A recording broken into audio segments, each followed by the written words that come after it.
Olá, muito boa tarde para você. Está no ar o TV Mais News com as principais notícias dessa quinta-feira.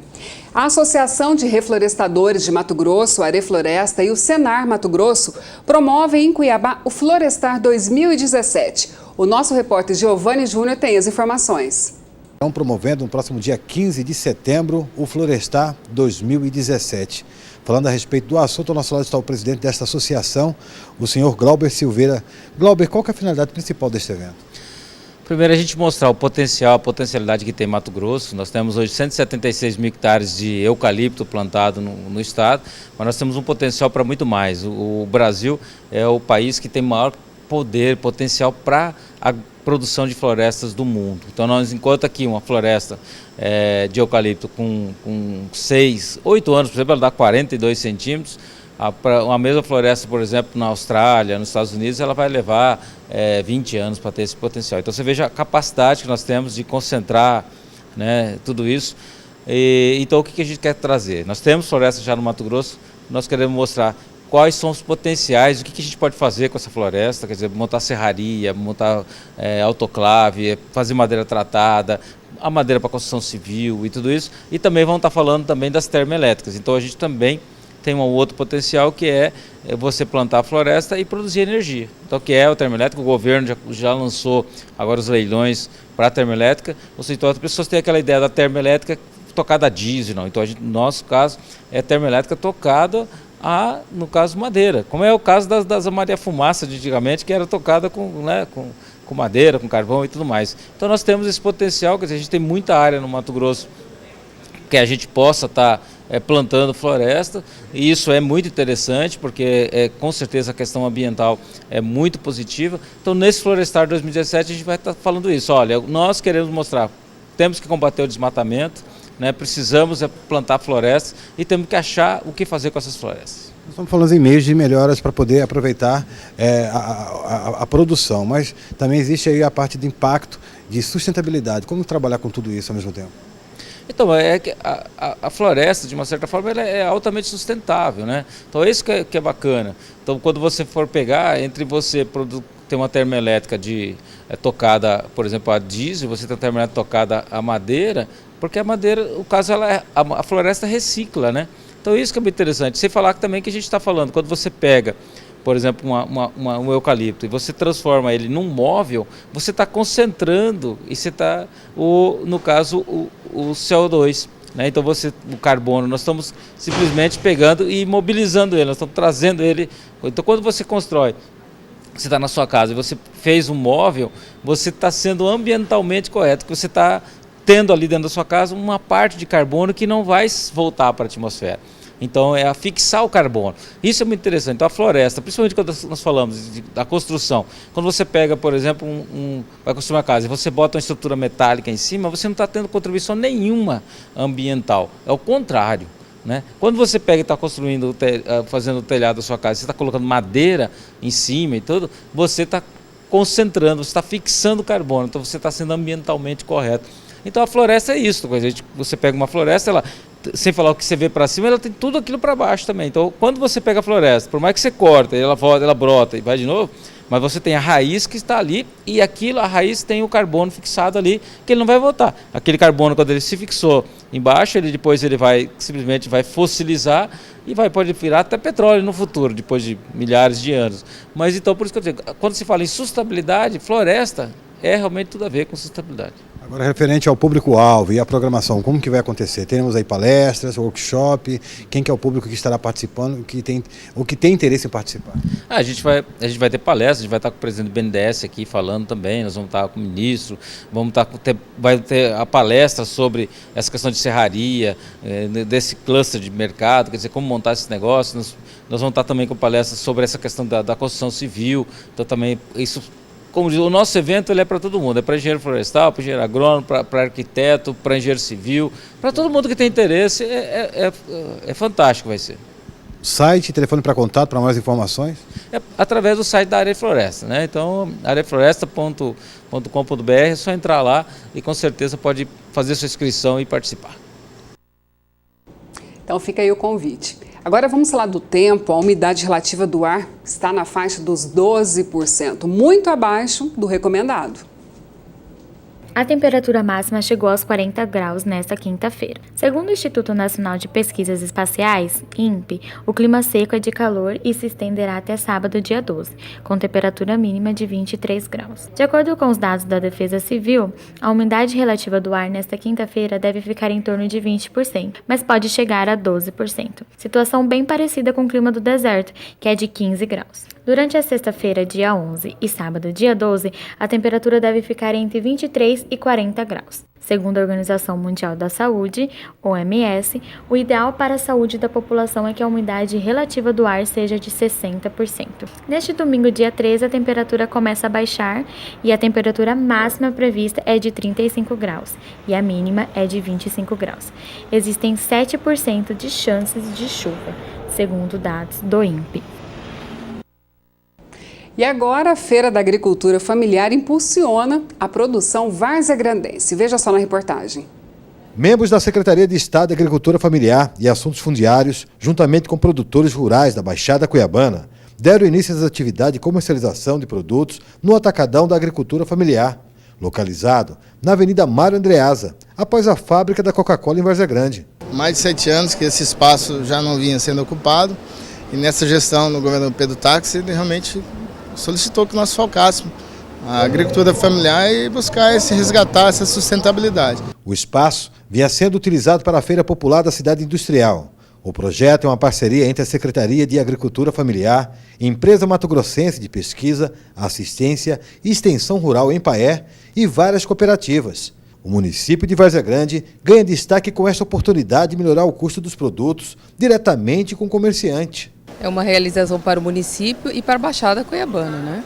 Porque é um sonho que a CEAF, juntamente com as prefeituras, estavam enganjadas. O Atacadão da Agricultura Familiar estará promovendo a comercialização de frutas, legumes e verduras diretamente do pequeno produtor para vários comércios do segmento alimentício. Estamos com um projeto de centralizar toda a produção, inicialmente da Baixada Cuiabana, posteriormente, né, ao passar do tempo, todos os produtos da agricultura familiar do Mato Grosso, centralizar esta produção aqui e trabalhar a comercialização. A Secretaria está fomentando esse espaço, está fazendo divulgação juntamente com os produtores, associação de mercado, associação de bares e restaurantes, para que eles possam conhecer esse produto do agricultor familiar. Um dos beneficiados é o senhor Manuel.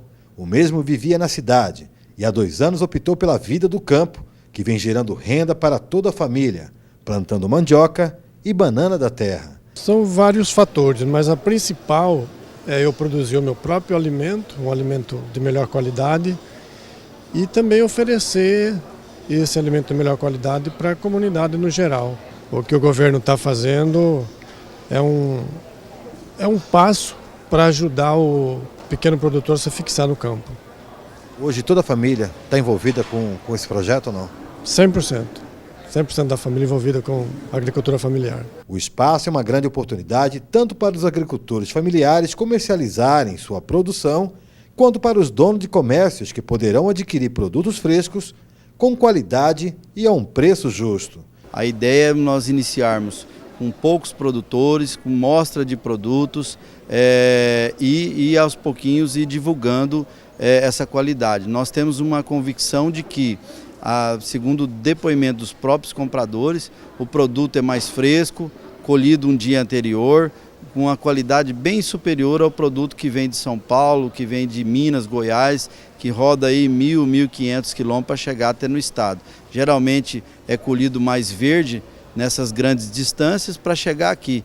E esse produto colhido aqui na Serra de São Vicente, aqui na região de Livramento, Poconé, próprio Campo Verde, é um produto colhido um dia anterior. Então a qualidade do produto, sem dúvida nenhuma, supera esse produto que vem de fora. Boas notícias que chegam do mercado de trabalho. Dados do Cadastro Geral de Empregados e Empregadores, o CAGED, mostram que o volume de emprego formal no Brasil apresentou uma expansão no mês de julho. Veja só os números. O crescimento foi de 35.900 postos de trabalho, resultado de pouco mais de quase 1.200.000 admissões e de 1.131.000 desligamentos. Mato Grosso ocupa o segundo lugar com 8.000 novos postos de emprego, ficando atrás apenas do estado de São Paulo. E como hoje é dia do quadro Mais Economia, quem está aqui comigo para falar um pouquinho mais sobre esses números, até um pouco expressivos, é o economista Múcio Ribas. Múcio, seja bem-vindo mais uma vez. Olha, dá para dar uma animadinha, né? A que se deve esses fatores e quais são os setores aí que mais se destacaram? Múcio, o que a gente pode pontuar? Boa tarde, Carol. Boa tarde a todos os telespectadores. Os números são animadores e esses números vêm se consolidando desde janeiro. No quadro Universo Brasil, a gente vê os dados do CAGED, que traz esse expressivo número de empregos gerados durante esse período. Se nós olharmos, o que é mais significativo aí é a indústria da transformação. Esse é um quadro que demonstra assim, que a economia está se consolidando aos poucos, está começando a trazer alguns resultados positivos. 5 setores no Brasil tiveram resultados positivos, né? Além da indústria de transformação, Carol, nós tivemos crescimento também na área do comércio, dos serviços, da construção civil e da agropecuária. Se olharmos esse quadro no Brasil, é bem animador porque desde 2014 é o julho mais positivo que tem, desde 2014 é esse julho, que os dados são consolidados agora, e esses dados são do CAGED de julho. Também se nós trouxermos para o estado de Mato Grosso, aí nós temos também esse sinal expressivo. Mato Grosso ocupou a segunda posição no ranking Brasil. E aqui também as nossas atividades econômicas, elas estão em fase de expansão e de crescimento, gerando empregos. Nós tivemos aqui no estado de Mato Grosso, que é o setor que mais emprega, é o setor de serviços. Ainda muito expressivo o número de admitidos durante esse período de janeiro de 2017 até agora em julho.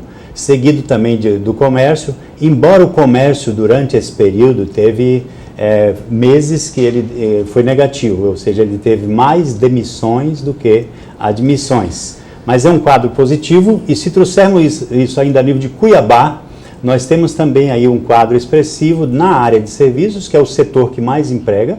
O setor produtivo de serviços é a área que mais emprega aqui no estado de Mato Grosso e em Cuiabá também.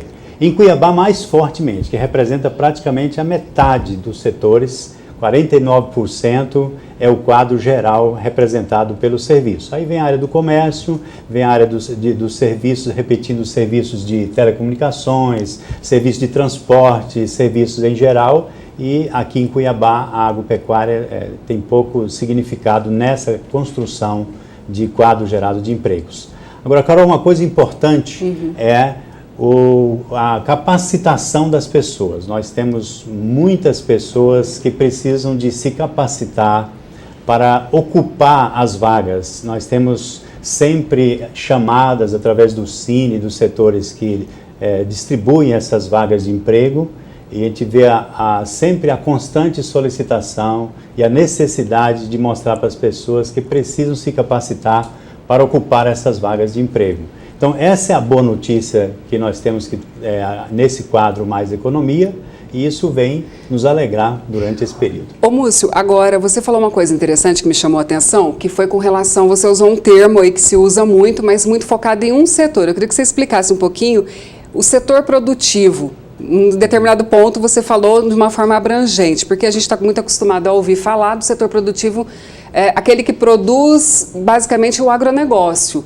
Como que isso se diferencia, principalmente na oferta de geração de empregos, assim? É interessante, até podemos usar uma analogia, a economia é tratada igual o corpo humano. Então, todos os órgãos têm uma importância, ninguém vive um órgão não vive sem o outro. O coração não é mais importante que o pulmão não é mais importante que o rim, assim sucessivamente. Na economia, a tratativa é a mesma coisa. Então, nós temos o setor produtivo da indústria, o setor produtivo dos serviços, o setor produtivo do comércio e o setor produtivo da agropecuária. Então, esses setores eles se entrelaçam aí na economia, um depende do outro. Se nós olharmos esse aspecto no sentido econômico, para poder gerar riqueza no setor da agropecuária. É claro que nós tivemos investimentos da área de governo, dos financiadores, tivemos a parte de capacitação das pessoas, que é a área de educação. Aí, se olharmos isso, gera outro aspecto que interliga com a área de transporte, com a área de serviços. O comércio é importante diante disso. Então, todos os setores são interligados. Então, todos os setores são produtivos. Sim. E a economia trata os setores dessa forma. E aí, no nosso caso, serviços é o que tem despontado aí. Se nós olharmos no quadro geral, o Mato Grosso está até um pouco equilibrado, porque a área de serviços é a maior, com 27%. Dá um exemplo para quem está em casa, assim, okay. O que é o serviço? No caso de serviço, nós temos serviço de transporte, serviço de telecomunicação, serviços da área de gestão de saúde. Então, é uma lista enorme, a lista de serviços, né? E as atividades profissionais liberais também estão na área de serviços, né?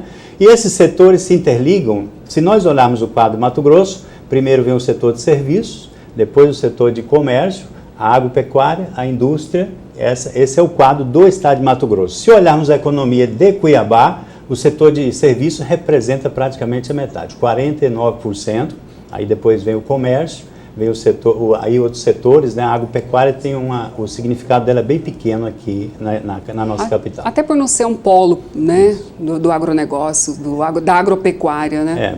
E também nós não temos grandes áreas de plantio como as outras cidades do interior do estado. Então essa é a divisão geográfica e econômica do estado de Mato Grosso. Até falando disso, não está na nossa pauta, né, mas aproveitando aí a deixa, que amanhã o presidente da República, Michel Temer, vai estar inclusive no polo produtivíssimo, que é Lucas do Rio Verde, ali inclusive para a inauguração da usina, né, a única do Brasil por etanol. Algum comentário? O que você acha disso? Isso é muito importante até na linha de agregação de valor.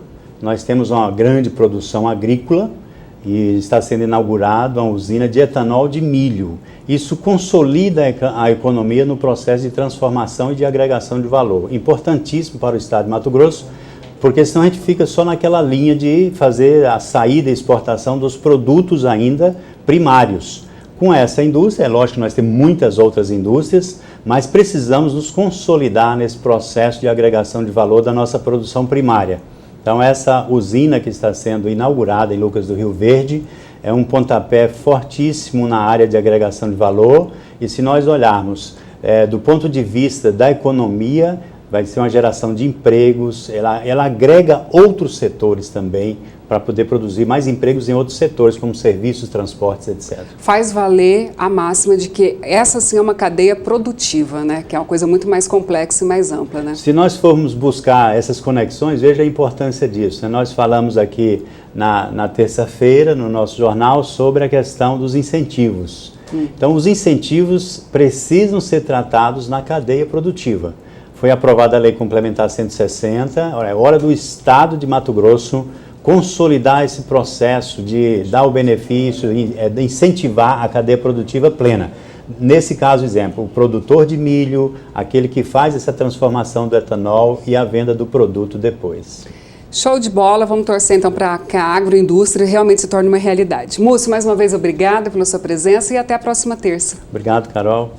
E agora uma última notícia, o Ministério Público Eleitoral deu parecer favorável à cassação dos mandatos da prefeita de Várzea Grande, Lucimar Campos, do DEM, do vice-prefeito José Azama, PRTB, e também do vereador e atual presidente da Câmara de Várzea Grande, o Chico Curvo, do PSD, por supostamente terem cometido crimes de compra de votos e abuso de poder político nas eleições de 2016. A prefeita e o vice já tiveram os mandatos cassados por decisão do juiz da 20ª Zona Eleitoral, o Carlos José Rondon Luz.